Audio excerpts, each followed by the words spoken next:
Bonjour à tous et bienvenue. On est très heureux de vous retrouver. Moi, c'est Maxime Duquesnoy et je vais laisser aussi Jérémy se présenter. Oui, bah moi c'est Jérémy Lambert, voilà. Voilà, et donc on va ici vous parler de nos expériences au niveau de nos formations escape game pédagogiques auprès d'un public enseignant. Donc voilà, on va vous présenter différentes choses, aussi bien les outils qu'on a mis en place, les expériences. Restez évidemment à l'écoute de vos questions, de vos remarques, etc. Pour pouvoir y répondre. Et on est très heureux parce qu'on voit certains noms qu'on connaît bien dans la liste des participants qui sont connectés. Donc voilà. Je commence. Ouais.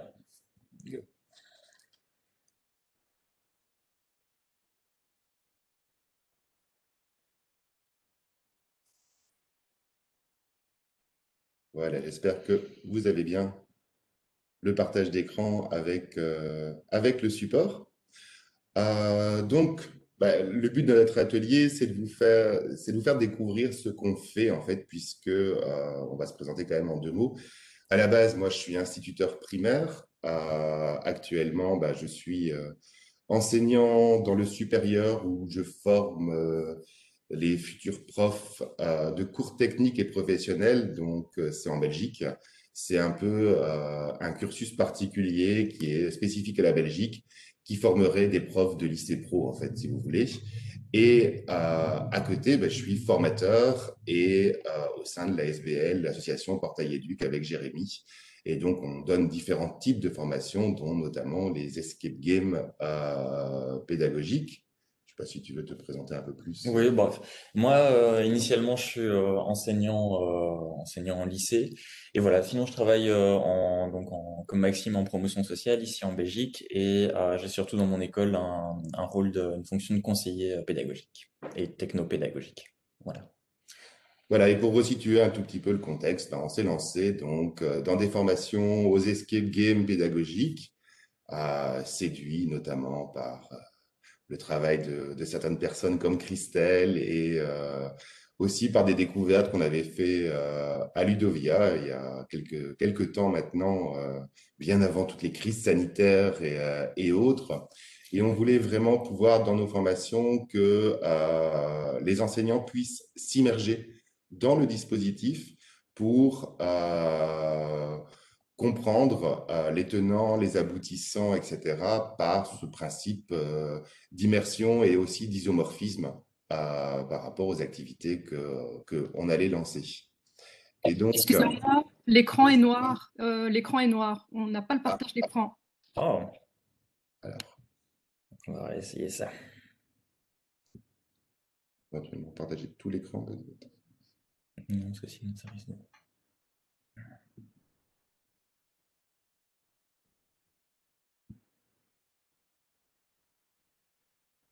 On va essayer, à mon avis, ça va être pareil. Hop. C'est pareil ici, j'imagine. Oui. Oui. Ouais. Ouais. Alors, on va faire ça. Yep. Désolé pour cette petite interruption technique. Oh, il y en aura d'autres, ne vous en faites pas. Ah, zut. Hop.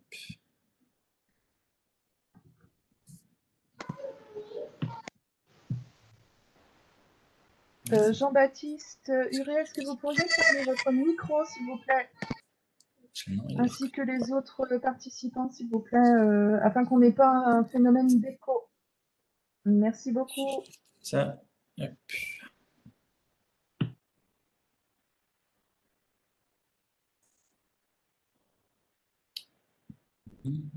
Au pire, on le fera en freestyle sans le partage d'écran et on vous enverra le PowerPoint par la suite. On va juste encore essayer de toute manière. Non, il veut pas. C'est comme tu veux. Ouais, ça va être pareil.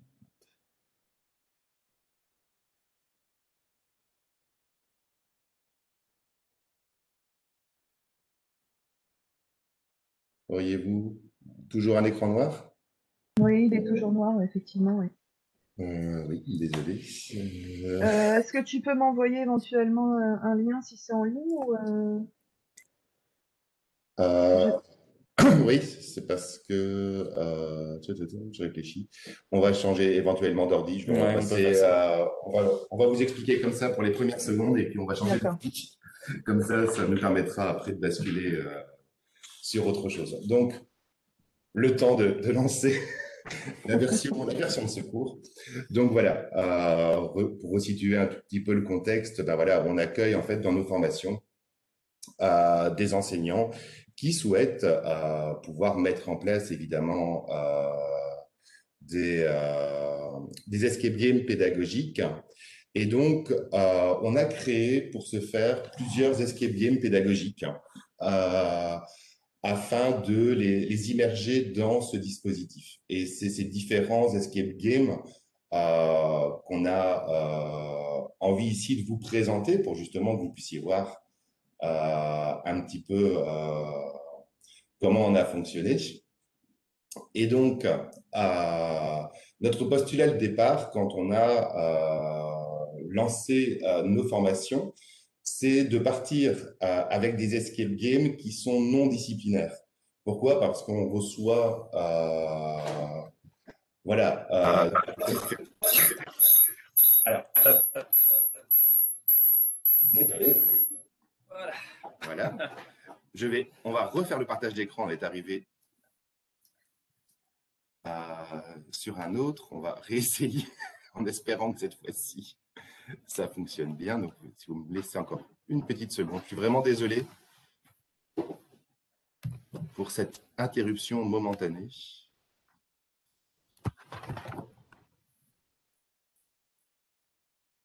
Il est possible que ça prenne du temps aussi à charger, Maxime. Parce qu'on voyait ta souris tout à l'heure, c'est pour ça. Voilà, désolé pour les petits couacs ici. Ça devrait, j'espère, aller nettement mieux. On va en tout cas croiser les doigts pour que ce soit le cas.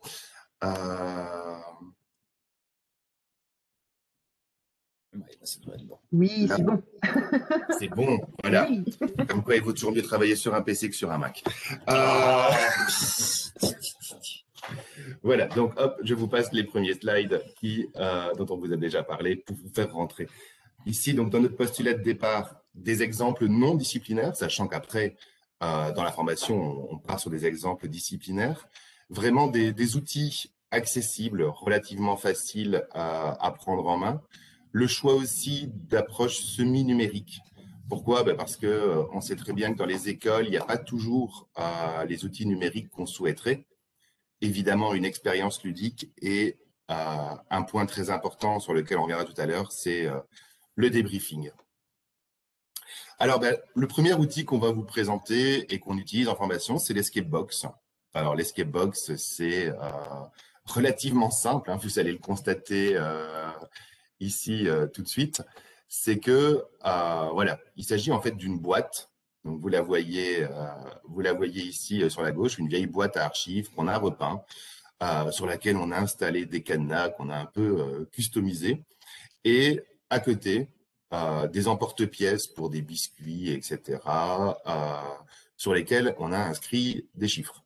Donc, je veux dire, au niveau matériel, on est dans quelque chose d'extrêmement basique par rapport à ça. Quel est l'objectif pour les participants? On les répartit en différentes équipes. La boîte est fermée par le cadenas numérique avec un ou deux cadenas. Et ils disposent d'une seule pochette avec ces lettres mises à leur disposition. Les indices sont sur la boîte et la seule et unique consigne, c'est « Êtes-vous digne d'entrer dans l'escape box ?» C'est tout ce qu'on leur dit. Et donc, en fait, on les laisse se dépatouiller avec ces différents éléments. Alors, qu'est-ce qu'ils vont retrouver comme indice? Ça dépend de la thématique qu'on aborde. Donc, par exemple, ici, vous voyez, il y a des aimants avec différents logos d'applications, etc. C'était un escape game sur les compétences numériques. Mais on a aussi des vignettes avec des images de villes, avec des personnages célèbres, etc., qu'on va évidemment changer à chaque fois. Le principe, si vous êtes un habitué des escapes, bah, vous l'aurez assez vite compris, hein, c'est que bah, il va falloir identifier, évidemment, dans ce cas-ci, les logos, et puis aller en fait reconstituer le mot avec les lettres qui sont là, en donnant la valeur de chaque lettre. Alors, pourquoi tout ça? Ben, parce que au niveau de nos objectifs pédagogiques, c'est bien de les mettre en activité tout de suite et de leur montrer à quel point l'observation est importante. Parce que vous allez avoir ainsi différentes façons de gérer cet escape game, notamment avec des gens qui vont rester en équipe et qui ne vont pas vouloir coopérer, d'autres qui vont être dans l'esprit de compétition, d'autres qui vont être dans la coopération. Et donc, on les laisse vraiment se dépatouiller avec ça, avec ce peu de matériel, avec cette mission finalement très floue, où le seul indice qu'on leur donne éventuellement quand, après quelques minutes, on voit qu'il y a une frustration qui s'installe, c'est on est toujours plus fort en groupe ou la somme d'un tout est toujours plus efficace, quelque chose qui leur fait comprendre. Voilà. Et le débriefing sur lequel on apporte beaucoup d'importance, c'est de dire, ben voilà, comment est-ce que vous avez réussi à dépasser cette énigme? Et là, on a quelque chose déjà de très intéressant dans le sens où vous avez des personnes qui vont faire fi de tout ce qui est mise en équipe, et c'est notre but, et par exemple aller écrire au tableau ou sur une affiche la correspondance des lettres avec les chiffres. D'autres, au contraire, qui vont quasiment se voler les lettres, je peux vous assurer l'avoir vécu, et ne croyez pas que les adultes, pour ça, sont plus sages que les enfants, ou les adolescents, au contraire. Mais voilà, c'est vraiment les sensibiliser. C'est une activité qu'on fait en début de journée, en début de formation, un peu comme brise-glace, mais surtout, ben voilà, pour les mettre en situation, leur montrer aussi, et c'était un choix délibéré, qu'on peut aussi se lancer dans les escape games pédagogiques avec du matériel de récupération. La boîte à archives, elle traînait dans mon grenier depuis des années et c'est juste un coup de peinture. Les lettres en plastique, elles viennent d'un magasin bien connu par tous les enseignants. Ça commence par un A, ça se termine par T-I-O-N. Je vous laisse imaginer de quel magasin il s'agit. Et si on a des collègues canadiens qui seraient connectés, vous avez le même type de magasin avec les Dolorama. Bref, du matériel accessible et très simple. Et la deuxième étape de cette escape box, c'est qu'une fois qu'ils l'ont ouverte, ils vont trouver à l'intérieur différentes pochettes, différents indices, aussi d'autres énigmes pour poursuivre le jeu par rapport à ça. Je vais laisser la parole à Jérémy maintenant pour la suite. Par contre, il va falloir que tu ailles dans ta boîte mail pour ouvrir. Oui, alors. Donc le second escape game dont on va vous parler ici, c'est là aussi un escape game qu'on réalise en tout début de formation. Donc on a des formations qui sont des formations bien d'une journée ou bien de 2 journées, ça dépend un petit peu. Et après une première phase qui est une phase de vraiment de rencontre et de lancement de la formation, ce qu'on fait, c'est on les met généralement directement dans dans l'ambiance, on les immerge dans un escape game. Et initialement, ces formations, on les donnait en présentiel de façon privilégiée. Et donc, à travers cet escape game, le Larcin du Pastrami, qui est un escape game qui se fait en équipe, à peu près de 4 personnes, et qui se fait sur l'espace d'à peu près, on va dire, 40 minutes. Et on a retransformé, au vu évidemment des derniers mois, de la dernière année, cet escape game en escape game numérique. Alors, l'escape game initial, je peux vous le montrer parce qu'il est ici, donc c'est vraiment, hop, vous voyez, avec des objets qui sont, hop, vraiment ici, genre des QR codes en grand, un logigramme, voilà, tout ça étant plastifié. Et donc, là, comment dire, je dirais que un des grands avantages quand on est, en tout cas en présentiel, c'est le fait que bien qu'on soit adulte, on est là aussi comme des gamins. Et donc, dès qu'on a plein de choses comme ça et qu'on peut chipoter, qu'on peut mettre ensemble, généralement, ça fonctionne bien. Et puis, ça instaure là aussi une dynamique en début de formation qui est assez chouette. Et la question qu'on s'est posée, c'est comment est-ce qu'on va faire maintenant pour essayer de garder cette activité qui est une activité immersive, comment est-ce qu'on peut la transposer dans le cadre du numérique. Et donc ici, ce que vous voyez, c'est un logiciel qui s'appelle en ligne, qui s'appelle Padlet. J'imagine que certains d'entre vous le connaissent. Et donc, on a transposé les énigmes, en tout cas, qui étaient transposables sur l'intermédiaire, enfin, via ce Padlet. Alors, cet escape game s'appelle le Larcin du Pastrami. Alors, à la base, la thématique, c'était une thématique autour de comment dire, de la série Friends, qui a été transformée pour rendre tout ça en copyright free, on va dire. Et donc, il s'appelle maintenant Les Copains d'abord. Et la première chose à faire lorsque les participants se retrouvent sur cette page, bah, c'est de commencer à faire le tri. Et donc, ils ont pour ça la possibilité de bouger les différents éléments qui se trouvent sur ce Padlet.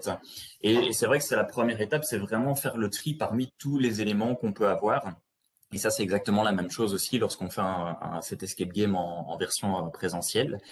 Et ça nous permet, dans les objectifs, c'est bien sûr de les mettre en mouvement, de leur faire découvrir des escape games s'ils ne les connaissent pas, mais aussi de leur faire rencontrer un certain nombre d'outils et un certain nombre d'énigmes. Et donc, parmi les outils qu'ils vont rencontrer, bah, on a par exemple, hop là, excusez-moi, on a par exemple le Loki qui permet de créer des cadenas qui sont des cadenas numériques. On a ici intégré directement sur le Padlet, on a une activité qui est une activité directement issue du site Learning Apps, qui est donc un site qui permet de faire des exercices en ligne à destination des élèves. On a également intégré ici une autre activité sous forme d'énigme, qui est une activité, vous reconnaissez peut-être le petit logo, une activité Geniali. Et donc voilà, ça ce sont Learning Apps, Loki, Geniali, Padlet. Ça leur permet déjà de rencontrer toute une série d'outils à partir desquels on va pouvoir réfléchir par la suite. Et en ce qui concerne les énigmes, bah, vous voyez par exemple ici que on a toute une série d'éléments qui en fait forment, une fois qu'on les remet dans l'ordre grâce à l'alphabet, à l'ordre de l'alphabet grec, qui vont former un rébus. On a aussi un logigramme, qui est donc le fait de compléter ici ce tableau, à savoir qui était où et qui n'était pas à cet endroit-là. On a du code Morse. Donc on a ici le Geniali dont je vous ai parlé. Et puis on a, tout comme on l'a dans le présentiel, des éléments qui sont des éléments parasites qui n'ont absolument rien à voir. Mais ça, c'est simplement pour semer, on va dire, semer le trouble dans l'esprit des participants.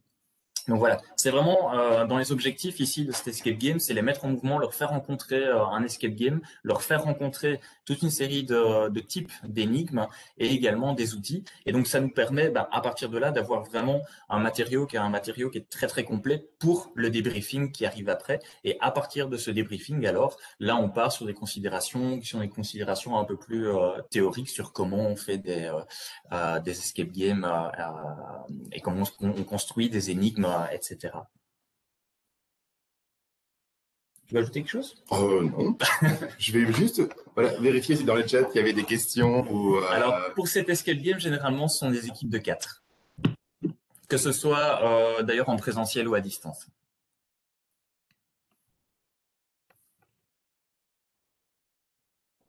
Le son est mauvais, je suis désolé. J'espère que ça va un peu mieux quand même. Est-ce que ça irait un peu mieux comme ça éventuellement? Alors moi, je t'entends. Alors, je vois que dans le chat, il y a la question de comment les faire coopérer à distance. Je peux te laisser expliquer comment tu les divises. Comme ce qu'évoquait Maxime par rapport à l'escape box, c'est pour celui-ci, on donne pas non plus de consignes, on les laisse se débrouiller et ça fait partie finalement aussi de l'apprentissage premier qui est, à un moment donné, il faut quand même bien qu'on puisse arriver à fonctionner ensemble pour résoudre ensemble cet escape game. Et donc généralement, il fonctionne avec d'un côté sur leur écran le Padlet et de l'autre côté un logiciel de visioconférence et donc via des sous-salles en fait qu'on crée pour le logiciel de visio. Et après, c'est à eux, évidemment, de créer et de gérer cette coopération comme ils le veulent, quoi. Ce qui fait l'objet du débriefing aussi après. Après, c'est vrai que on donne des formations avec plusieurs organismes, avec plusieurs choses. Et donc, l'outil de visioconférence, ben, on l'adapte en fonction de l'école et de ce qu'ils utilisent habituellement. Donc, on peut très bien utiliser Teams, Meet, Jitsi ou autre chose. Ça va aussi dépendre. Euh, Au niveau de la coopération à distance, elle est plus facile maintenant qu'elle ne l'était il y a un an. Très clairement, quand on a commencé à transposer à distance la toute première fois, vous imaginez bien que les outils de visioconférence, etc., n'étaient pas maîtrisés par tout le monde, ni même le mode de communication. Heureusement, malheureusement, mais en tout cas, voilà, le fait est que avec ce qu'on a vécu depuis un an, finalement, cette coopération et ces breaking rooms dans les visios deviennent un outil beaucoup plus connu par les enseignants qu'on accueille. Donc, voilà, finalement, c'est moins difficile. On peut les laisser faire leur groupe eux-mêmes. Parfois, on va les répartir nous-mêmes. Ça dépend aussi parce que parfois, on a des enseignants qui ne se connaissent pas du tout. Donc, finalement, une répartition aléatoire n'est pas un problème. Parfois, c'est une même école. Donc là aussi, on va un peu s'adapter en fonction. Oui, c'est vrai que généralement, quand j'ai des groupes mixtes, j'essaie de faire en sorte de ne pas mettre les enseignants de la même école ensemble, pour là aussi les obliger d'abord à devoir rencontrer les autres, puisque comme c'est une activité initiale, c'est aussi un des objectifs de cet escape game. Alors, il y avait dans la question le lien, oui, ça, on vous donnera aussi le lien vers ce Padlet, comme ça vous pourrez aller y chipoter. Il y avait la question de savoir s'il y avait donc de bons retours par rapport à cet escape à distance. Oui, les retours sont très bons. Je dirais que le seul point entre guillemets négatif, c'est évidemment, mais c'est toujours le même, c'est qu'à partir du moment où on est à distance et pas en présentiel, on peut pas prendre les trucs, on peut pas chipoter, et donc on perd quelque chose. Mais le fait que dans ce Padlet, les éléments puissent être déplacés, bougés, etc., ça donne quand même une sorte de semblant, enfin, de mobilité comme ça. Alors, sur le but d'apprentissage, on va y revenir après. Il n'y a pas juste les compétences sociales, mais on va vous en montrer un autre. Et puis, justement, on va vous expliquer le but précis, les objectifs pédagogiques précis qu'on vise à travers ça. Il y a un temps imparti. En général, on essaye de se fixer quand même. C'est pour celui-là, c'est 45 une heure. Non, c'est en fait, comme on l'a déjà fait un certain nombre de fois, moi je les mets 40 minutes. Et en 40 minutes, généralement, ils arrivent tous au bout. Alors, mais si vous voulez bien, on va vous en montrer un autre qui est dans les mêmes objectifs, qui est ici. C'est l'escape game qui a créé les énigmes, qui était le premier qu'on a fait évoluer avec le temps. Le principe de la mission, voilà, on leur explique qu'on est une équipe de formateurs, qu'on a une formation, mais qu'on ne sait plus qui a créé telle et telle énigme. Et donc, le principe de base, avant toutes les mesures sanitaires, était en fait de proposer à chaque équipe une pochette comme celle-ci, qui était elle-même glissée dans l'escape box. Et donc, les participants devaient se saisir de cette pochette de documents et associer les différentes choses. Je vais vous montrer les documents après. Mais tout comme pour le bassin du pastrami, ben voilà, on a des cartes de personnages, différentes énigmes, des puzzles, un rébus, une charade, etc., etc. Voilà, et le principe est justement de pouvoir manipuler, évidemment. Le fait de choisir de le mettre ça dans des pochettes vient aussi en fait d'un retour des enseignants, notamment en secondaire, qui nous disaient, ben oui, mais moi, j'ai pas un local où je peux commencer à arriver une heure avant, cacher mes énigmes à gauche et à droite, etc. Il me faut quelque chose de transportable. J'arrive et voilà. Et donc, on a cette pochette de documents. On est passé, évidemment, crise sanitaire oblige, à une version online où, alors, Jérémy vous a montré Padlet. Ici, pour celui-ci, on a utilisé Jamboard. le principe est le même, hein. Donc, on a ici le Jamboard qui est la base de jeu. Jamboard qu'on va dupliquer par équipe. Donc, chaque équipe reçoit son Jamboard, s'il veut bien afficher. Il est un peu lent, je suis désolé.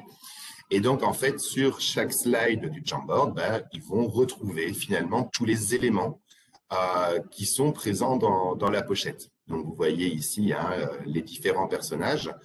L'avantage de Jamboard, c'est qu'ils vont pouvoir, tout comme dans Padlet, bouger les cartes, etc. et avancer dans les différentes énigmes, du morse, etc. Un rébut.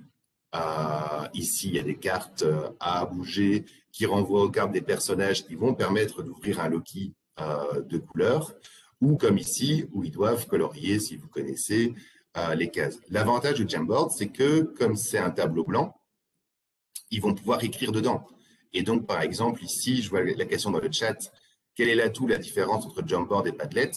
C'est que ici, dans Jamboard, ils vont pouvoir colorier les cases du QR code pour le scanner. Si je reprends l'énigme du morse, une équipe avait directement traduit ici les lettres en morse en écrivant directement sur le Jamboard. Donc le Jamboard, comme c'est un tableau blanc interactif, facilite l'interactivité. Il a par contre l'inconvénient par rapport à Padlet d'être moins connu et donc à distance nécessite un petit temps de prise en main un peu supérieur à Padlet. Je ne sais pas si tu peux intégrer directement des iframes, tu vois, comme Learning Apps, etc. dessus. On ne sait pas intégrer directement de iframe dessus. Je crois que c'est en cours parce que Jamboard évolue assez bien. Et Jamboard est gratuit en fait. Il fait partie de la suite Google. Et dans la suite Google Éducation, il en fait partie. Et il est associé directement aussi à l'outil de VisioMeet, ce qui permet de les garder dans le même environnement pour éviter de les perdre en fait à gauche et à droite. Et donc, voilà, si je reviens ici. Et il est gratuit, contrairement par contre à Padlet, où Padlet, vous avez vous pouvez créer 3 Padlets qui sont gratuits, et puis après, ça passe en mode payant. Mais vous avez aussi d'autres alternatives. Je pense dessus. Oui, et on peut intégrer, je vous la question, lecture vidéo et podcast, tout simplement par le fait que de toute façon, on pourra intégrer, alors ils ne sont pas intégrés directement dans Jamboard, mais on pourra intégrer un lien vers YouTube, intégrer un lien vers un hébergement de podcast, ou plus simplement, on l'a déjà fait, comme c'est lié à la G Suite, on dépose l'audio dans le Drive et on fait un lien vers le Jamboard directement. Et donc, ainsi, ça va accéder à de l'audio, etc. Donc, voilà, vous voyez un peu ici les cartes qu'on a créées. Le but aussi était de créer des cartes avec différentes spécificités. Donc là, en fait, vous découvrez certains de nos collègues dont on a transformé le nom. Certains avaient des noms qui n'étaient même pas transformés. Ça faisait déjà très suédois pour Romain. Voilà. Et voilà. Ainsi, ça nous permettait aussi d'intégrer différentes pistes et indices à travers ces cartes de personnages. Ensuite, voilà le morse. Vous avez une charade qu'on a fait avec Charadomatique pour découvrir ici donc un Loki avec des couleurs, différents types de QR codes. Alors bien sûr, la différence à distance et en présentiel, c'est que on a un côté un peu sadique où on adore leur donner des pièces de puzzle. Alors je suis désolé, peut-être pas bien, mais pour reconstituer les QR codes. Côté sadique du présentiel qui disparaît un petit peu à distance, voilà. Mais pour le plus grand plaisir de certains, vous retrouvez ici, vous voyez aussi le principe du Geniali que Jérémy vous a présenté précédemment. Et donc, pour répondre à la question qu'il y avait, je vois. Quel logiciel avez-vous réalisé? Alors, je te laisse d'abord répondre pour les tiennes et puis je réponds pour les miennes, pour les cartes de jeu. C'est une excellente question. En fait, c'est simplement, j'ai fait ça sous PowerPoint, en fait. Voilà. En allant chercher en Creative Commons, donc le cadre, et puis après, simplement en complétant. Même réponse pour moi. En fait, on est allé sur FreePic, enfin pour ma part sur FreePic, qui propose des images libres de droit. Et donc, en fait, même si les cartes sont réduites, il s'agit en fait soit d'un document Word, PowerPoint, Slide, enfin tout ce que vous voulez, hein, de bureautique. On dépose le fond. Les images, pour ma part, des personnages, elles ont été créées avec fait sur Manga, qui permet de créer des petits avatars comme ça. Et puis, bah voilà, on a été simplement ajouter des petits logos, etc., comme ça, mais on est dans de l'outil bureautique, voilà. En effet, Canva ou Edigo sont très, très pratiques aussi pour faire les cartes. Là, c'est vrai qu'on est parti finalement sur nos logiciels habituels, mais très clairement, Canva ou d'autres se prêteraient très, très bien à la réalisation de ce genre de cartes aussi. Et donc, bah, il y avait la question de savoir quels étaient nos objectifs. Il y avait la question du QR code. Ah, pardon. Avec quoi tu utilises le QR code à colorier? Alors, le QR code à colorier, alors, je vous mettrai le lien, promis, mais alors de tête, je ne sais plus, c'est un site allemand. Donc, je suis incapable de vous donner le titre exact, mais dès qu'on le retrouve, je vous le mets dans la présentation. En fait, ça vous permet de créer des QR codes avec soit des chiffres, des lettres qu'il faut colorier. On peut modifier le degré de difficulté aussi. Et donc, en fait, voilà, et puis ça vous crée alors directement le QR code. J'ai entreaperçu un lien Learning Apps sur les QR codes.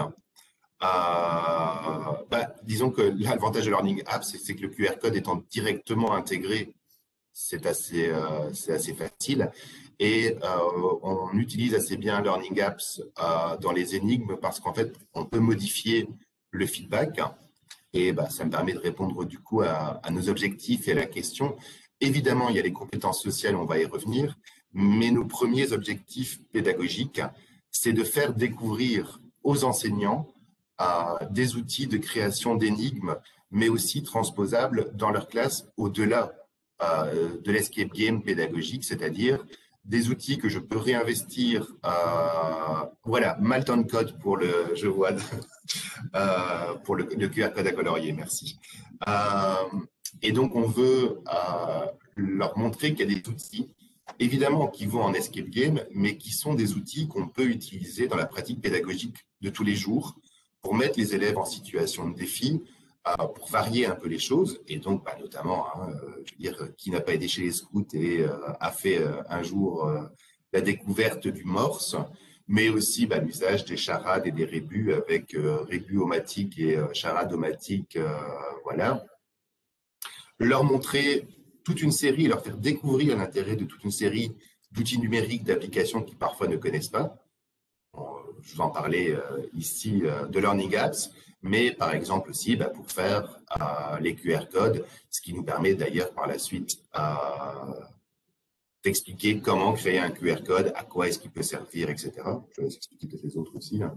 Je parle beaucoup trop. Non, vas-y, c'est bien.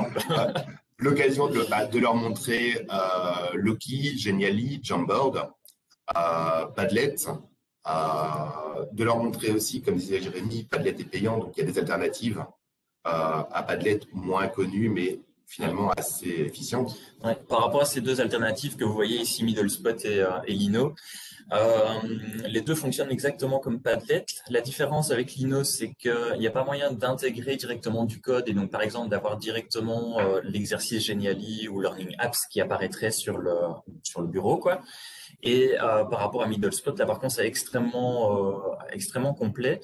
Mais pour que les élèves puissent bouger notamment les différents éléments dessus, il faut d'abord les inviter. Donc, il faut passer par une invitation mail. Donc, ouais, ça c'est la différence entre les deux. Mais MiddleSpot et Lino sont gratuits tous les deux. Voilà, donc ça, ce sont nos objectifs pédagogiques lorsqu'on lance ces escape games qui sont toujours notre porte d'entrée, l'un ou l'autre, ou en fonction du temps, vers notre formation, pour que justement on puisse, avec les enseignants, pratiquer le débriefing de l'activité. C'est-à-dire que l'escape game va durer 40-45 minutes, mais on va passer autant de temps, voire davantage, sur ce débriefing pédagogique pour justement leur permettre de faire émerger avec nous ce qu'ils ont appris l'intérêt est pouvoir les mettre eux-mêmes dans une position, dans une posture de réflexion pédagogique pour leurs futurs escape games qu'ils vont créer par la suite. Je te laisse un peu la parole. Non, tu peux y aller. Non, je ferai après. Voilà, et donc ce débriefing, il est d'abord basé sur leur vécu, quelle est leur impression générale, et puis on structure notre questionnement autour de différentes choses. Qu'est-ce qu'ils ont appris en vivant cet escape game en termes de structure, en termes de création d'énigmes, en termes de facteurs motivationnels et en termes de compétences relationnelles mobilisées. Et donc, on travaille beaucoup avec eux dans le cadre de ce débriefing sur, par exemple, le type d'énigmes et comment on les a créées. Il y a des énigmes qui sont linéaires, il y en a d'autres qui sont tout à fait indépendantes, etc. Et donc, ça nous permet de poser des bases un peu plus théoriques à travers ce débriefing sur la structure de l'escape game, de pouvoir débriefer avec eux tous les outils utilisés sur la création d'énigmes, et ça nous permet de rebondir sur d'autres outils qu'on n'a pas toujours abordés. Vous avez vu tout à l'heure avec le Arsène du Pastrami, la création d'un faux ticket de caisse par Jérémy, et donc ça nous permet d'embrayer sur ces outils qui permettent de créer de fausses choses, et surtout aussi de débriefer avec eux l'aspect motivationnel, l'aspect socio-cognitif, et justement de leur demander à eux, en tant qu'enseignants, de pouvoir identifier les compétences qu'ils ont développées, qu'elles soient relationnelles, bien évidemment, parce qu'il y a quand même un effet important et indéniable par rapport à ça, et sur la motivation.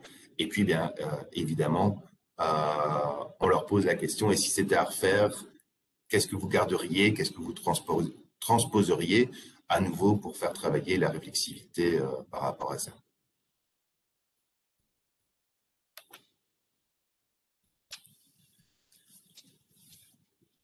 Et donc, nos objectifs, c'est bien leur faire expérimenter un escape game, leur faire découvrir donc, les différents types d'énigmes, expérimenter le débriefing, parce qu'on part vraiment du principe que le débriefing est important, mais on ne peut pas apprendre théoriquement un débriefing, il faut d'abord le vivre pour pouvoir après le transposer. C'est aussi créer du lien, puisque souvent nos journées font 2 jours, et donc ça permet aussi d'être une activité brise-glace et de lancer du dynamisme, et de leur montrer aussi qu'il y a des contraintes pour nous, comme le local mis à disposition. Il arrive régulièrement qu'on débarque dans une école sans savoir la place qu'on aura, etc. Et donc, on leur explique aussi le choix des pochettes et autres, du nombre de participants. Et évidemment, même si maintenant ça devient plus facile, les téléphones portables avec lecteur de QR code, si on peut au moins donner un avantage à la crise sanitaire, c'est que tout le monde maintenant a un lecteur de QR code sur son téléphone, ce qui n'était pas le cas il y a 1 année. Donc voilà, on voit aussi qu'il y a une facilité aujourd'hui pour eux de scanner un QR code qui n'existait pas précédemment.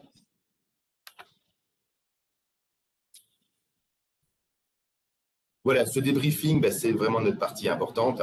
C'est l'expérience de jeu, les enseignements, la structure du jeu, le lien entre les énigmes, les notions et les concepts mobilisés. Et on insiste vraiment longtemps dans la formation à chaque fois qu'un escape game n'est pédagogique que s'il y a vraiment un débriefing. Évidemment qu'il y a tout l'aspect plaisir, il y a tout l'aspect motivationnel, mais que ce débriefing est nécessaire, indispensable pour donner cette valeur pédagogique à l'escape game, pour faire justement une structuration des acquis, des compétences qui auront été développées au cours de celui-ci. Donc du coup, comme on est quand même en formation, qui sont des formations d'enseignants, quand on évoque la façon de construire son escape game, ce qui arrive en tout premier dans les étapes, c'est la question des objectifs. Et donc en tant qu'enseignant, bien avant de réfléchir à mon scénario ou réfléchir aux énigmes que je vais faire, c'est quels sont les objectifs pédagogiques que moi je me fixe en tant qu'enseignant pour cet escape game. Qu'est-ce que j'attends à la fin de cet escape game? Puis les contraintes. comme Maxime l'a évoqué juste avant. Et puis alors seulement, on arrive à la question du scénario et la question de la création des énigmes. Mais les objectifs, que ce soit des objectifs spécifiques ou des objectifs plutôt généraux, est d'abord ce qui doit arriver, ce qui doit venir à l'esprit de l'enseignant lorsqu'il souhaite réaliser une activité comme celle-là. Ah oui, si, oui, voilà. Pardon, ouais. Et du coup, pour le débriefing, donc pour ajouter une info complémentaire, dans le cadre des formations, comment dire, si on insiste sur le débriefing, en tout cas, on montre aussi aux enseignants comment est-ce que eux peuvent faire un débriefing concrètement avec leurs élèves après un escape game. Ce qui signifie que on insiste beaucoup sur le fait que c'est bien de faire votre escape game. Alors il y a cette contrainte qui est dans l'enseignement, qui est toujours la contrainte temporelle de dire combien de temps est-ce que j'ai devant moi. Et donc, il faut du coup pouvoir avoir un timing qui permette de garder du temps pour ce débriefing. Et ce débriefing, il doit toujours en rester une trace pour que ça ne soit pas simplement une activité qui était une activité ludique, mais pour que les élèves gardent véritablement, enfin, dans leur cours, une trace qui peut être ça peut être soit sous la forme d'une synthèse que eux-mêmes vont faire ensemble, soit sous la forme d'une carte mentale, soit sous la forme d'un tableau ou d'un texte à compléter. Mais c'est ça qui permet à ce moment-là de se dire, pour les élèves, de vraiment venir réanimer les compétences et réanimer les savoirs qu'ils ont dû mobiliser un peu plic-ploc dans le cadre de l'escape game, mais pour justement structurer à ce moment-là les choses. Voilà, et je vois les différentes questions. Et donc, je prends la dernière. Le contenu des énigmes en lui-même et le scénario n'ont pas de lien direct avec l'objectif. En effet, le scénario, il est pensé essentiellement, si je prends l'Arsène du Pastrami, comme un cadre ludique, un cadre immersif où on prend du plaisir, puisque, pour rappel, on est dans une activité aussi de style brise-glace. Et donc, c'était important de jouer sur le côté fun. Aussi simplement, notre objectif ici n'est pas tant dans la résolution des énigmes que dans la découverte des outils qu'on met à disposition. Et pour poursuivre avec ce débriefing, avec le débriefing au niveau pédagogique, c'est vrai que c'est un moment où on prend le temps avec eux aussi de débriefer le type d'énigme qu'on a choisi pour leur dire, voilà, l'escape game pédagogique et toutes les énigmes qu'on peut créer peuvent favoriser différentes formes d'intelligence qu'on ne mobilise pas spontanément à l'école. Soyons très clairs, l'intelligence musicale ou artistique, elle est assez peu développée dans un cours de sciences, ou en tout cas un peu plus difficilement, ou dans un cours d'histoire.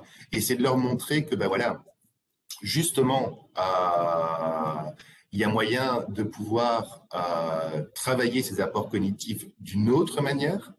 On parle beaucoup de compétences, on parle beaucoup de tâches complexes.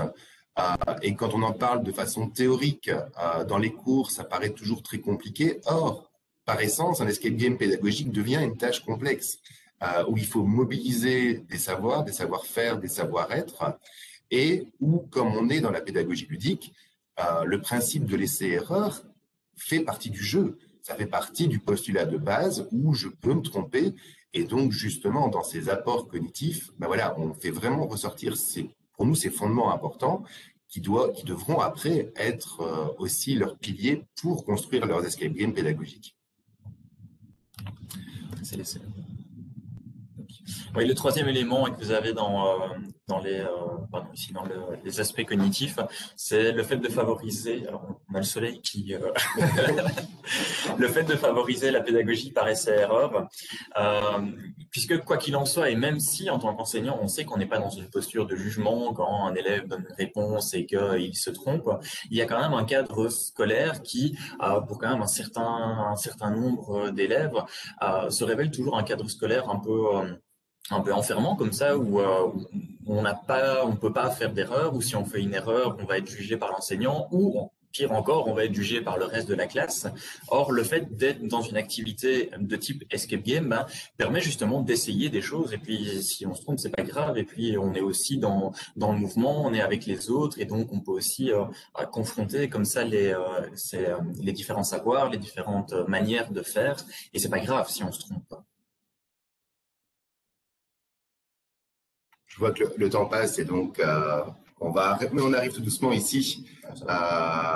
Voilà, il y a évidemment dans les apports pédagogiques, mais tous les apports relationnels et notamment avec l'Escape Box, c'est particulièrement intéressant et judicieux de leur faire montrer à quel point l'écoute, la communication, l'organisation du travail et la coopération sont des facteurs importants. Je peux vous garantir que certains ne se rendent pas compte que justement, ils ont collaboré spontanément ou qu'au contraire, ils étaient dans un effet de compétition, alors qu'on parle quand même d'enseignants et qu'ils ne jouent pas leur vie, quoi. Mais voilà. Et c'est vrai que ces apports relationnels, on essaye vraiment d'aussi insister dessus, aussi pour les sensibiliser à leur rôle en tant que maître du jeu sur l'observation de ces apports relationnels qu'ils doivent avoir avec leur classe et qui permet de distinguer certains types de leadership dans leurs élèves qui n'émergent pas toujours dans les apprentissages, je dirais, habituels de la classe, quoi. Okay. Je suis désolé, mais avec le soleil dans les yeux, j'arrive difficilement à voir le curseur.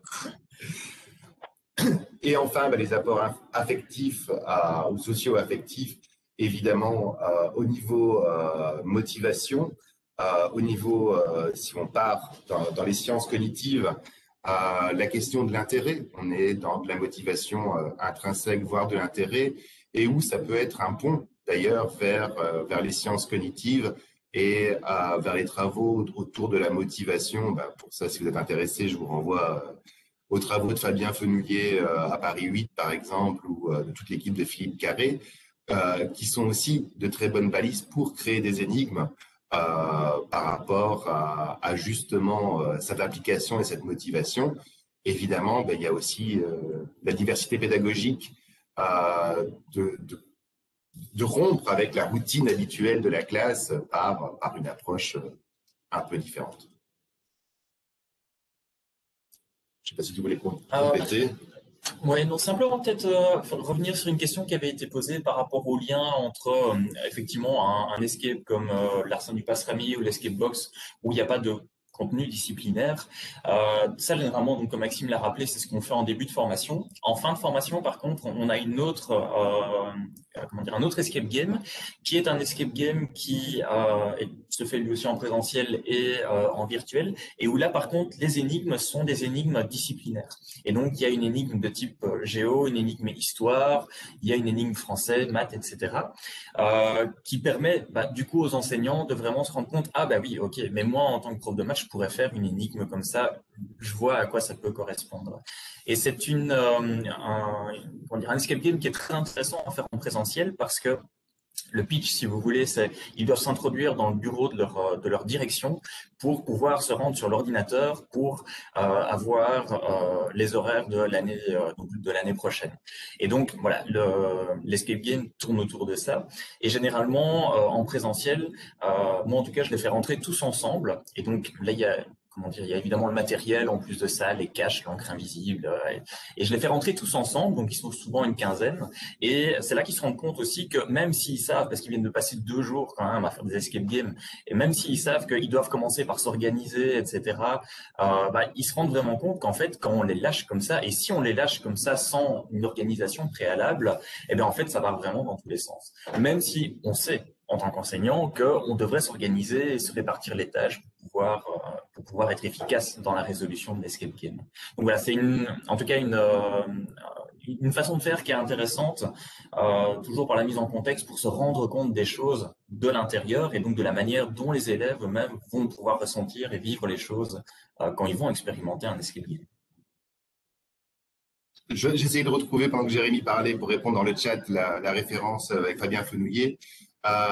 Fabien Fenouillet a écrit un ouvrage sur la motivation scolaire qui est paru chez Dunod.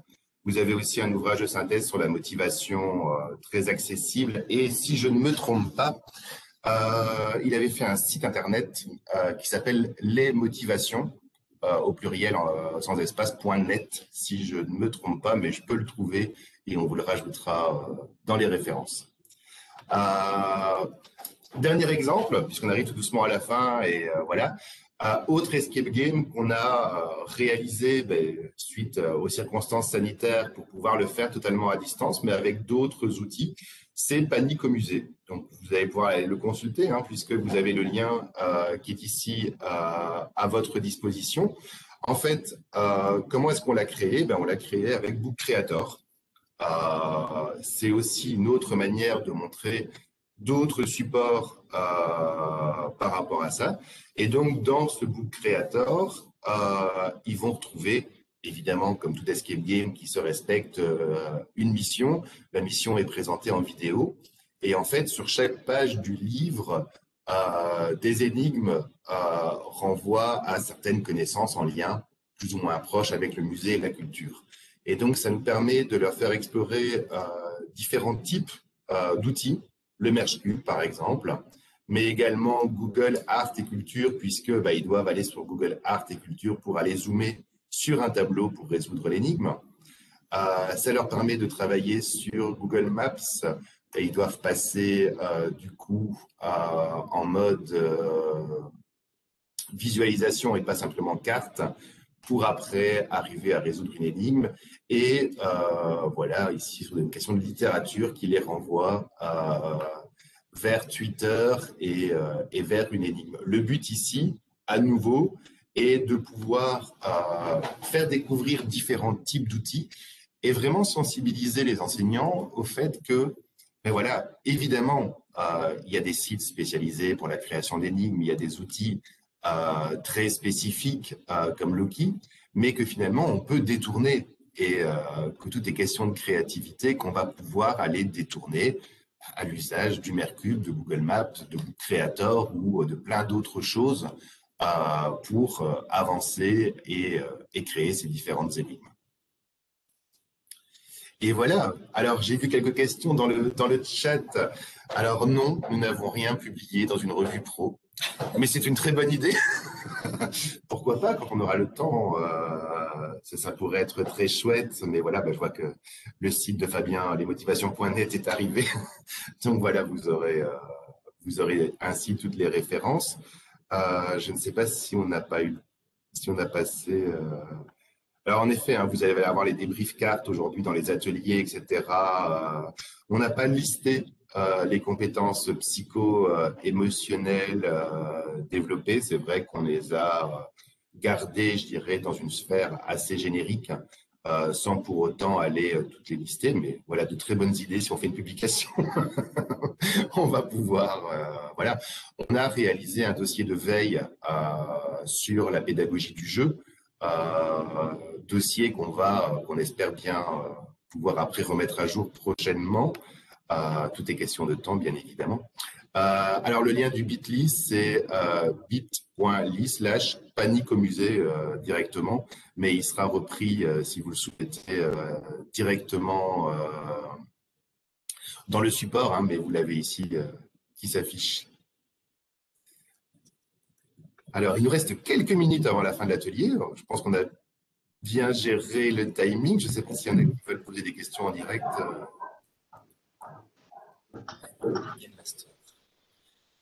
Alors, est-ce qu'il y a des questions Il y a encore peut-être une question dans le chat là, qui est venue, donc le rôle du maître du jeu hein, dans le cadre de Escape Game à distance.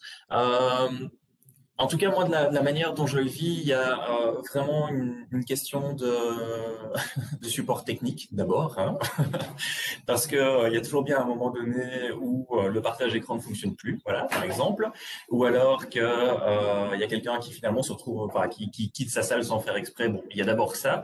Deuxièmement, il y a toujours le rôle qui est en tant qu'accompagnateur dans un escape game, qui a un rôle essentiel, qui est le rôle vraiment de déblocage.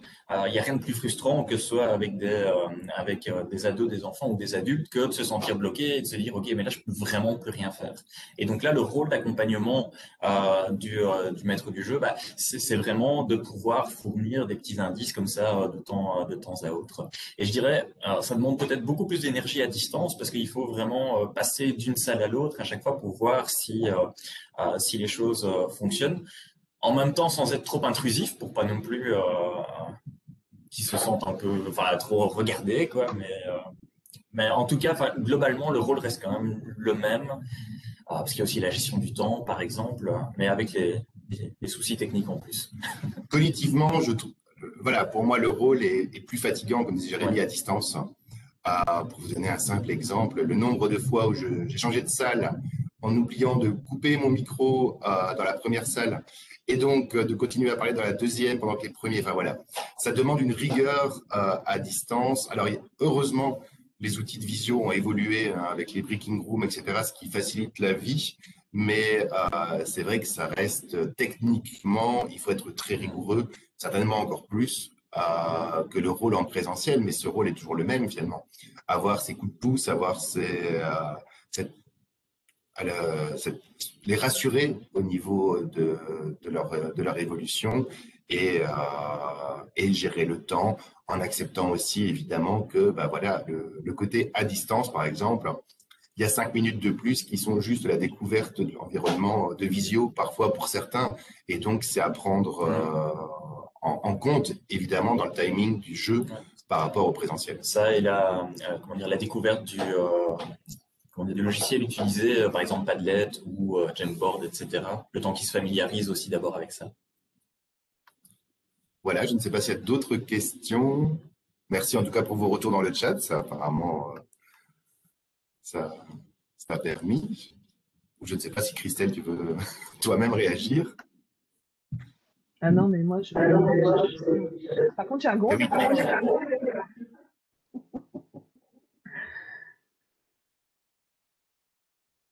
Alors, écoutez, Maxime, merci à vous deux pour cette belle présentation.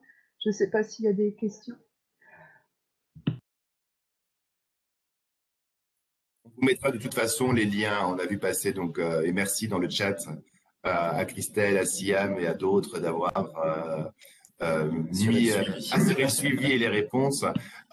On ajoutera quelques slides dans la présentation avant de l'envoyer à Christelle avec les liens pour générer les faux tickets de caisse ou des choses comme ça. Comme ça, vous aurez la liste des outils qu'on a utilisés et directement des liens, sachant que sur notre site Portail Éduc, on a aussi une rubrique Escape Game dans laquelle on dépose souvent bah, voilà, les outils qu'on a utilisés en faisant des petits articles. Donc voilà, vous allez pouvoir aller creuser de ce côté-là aussi si vous le souhaitez. Et le dossier. Et le dossier sur la pédagogie du jeu. Donc voilà. Et on prend bonne note de cette idée de pouvoir faire une publication pro, pourquoi pas, ça pourrait être chouette.